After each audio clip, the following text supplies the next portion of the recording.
조국 법무부 장관 후보자가 9일 문재인 정부의 법무부 장관이 된다면 서해맹산의 정신으로 공정한 법질서 확립, 검찰개혁, 법무부 혁신 등 소명을 완수하겠다고 말했다.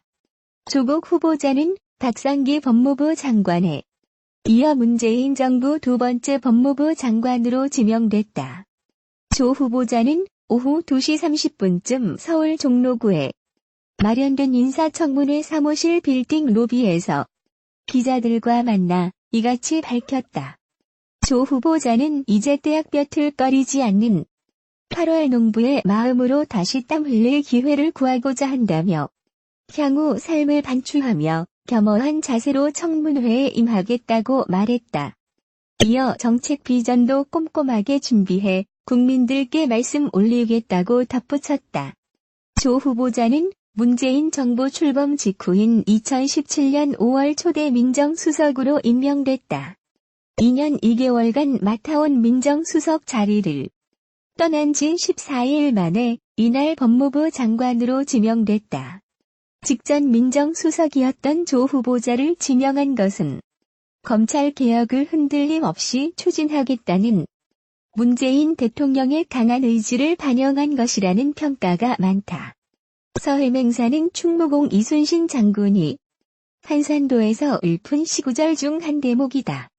이 시는 충무공이 임금의 피난 소식을 접한 뒤 외적을 무찌르겠다는 의지를 담아 쓴 것이다. 서해 어룡동 맹산초 목지, 즉 바다에 맹세하니 물고기와 용에 감동하고 산에 맹세하니 초목이 알아준다는 뜻이다. 검찰개혁을 강력하게 추진하겠다는 뜻을 담은 것으로 풀이된다.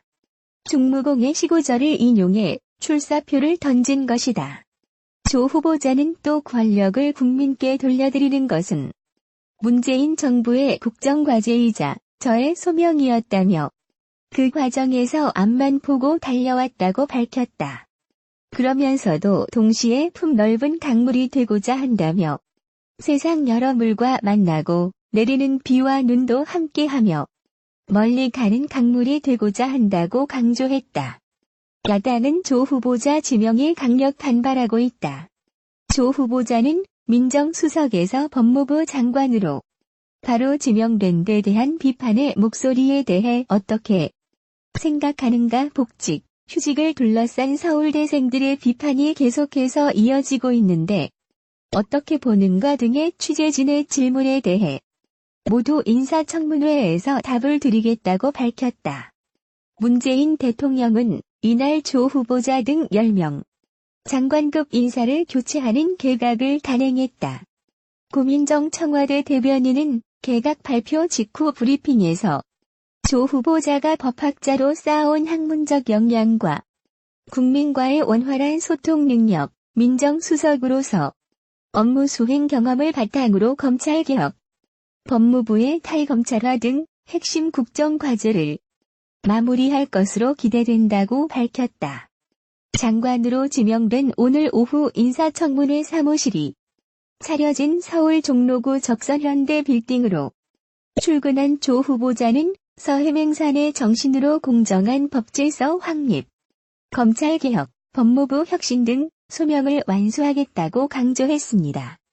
서해맹산이란 충무공 이순신 장군이 임금 선조가 피난한 뒤 외적을 무찌르겠다는 의지를 담은 진중음이란 한시에 나오는 구절에서 딴 말입니다. 풀었으면 서해 어룡동 맹산초 목지인데 바다에 맹세하니 어룡이 감동하고 산에 맹세하니 초목이 안다는 뜻입니다.